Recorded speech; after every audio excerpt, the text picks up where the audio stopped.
Now, sometimes when you're having sex, obviously if you've been having sex with the same person for a long time, you're trying to find different ways to keep it fresh. You may want to try some role playing, or who knows what goes on in your bedroom. I certainly don't want to know. That's your business. But sometimes I've heard stories of guys fantasizing about other women when they're in bed. I'm not saying you want to run and tell your girlfriend that story. I don't know your relationship with your girlfriend or the girl you're sleeping with or your wife, but between you and I, there's nothing wrong with doing that from time to time. I can promise you, it's very possible that she's doing the same thing. If you guys have had sex repeatedly, sometimes you have to do some mental gymnastics to keep it fresh.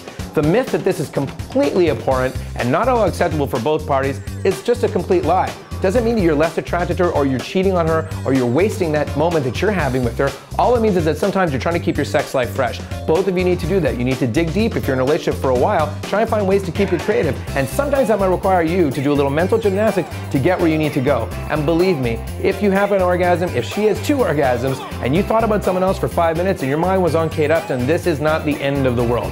That is a complete myth. But if you're going to communicate about it, just make sure you do it properly and make sure it's something you think she's going to be open to.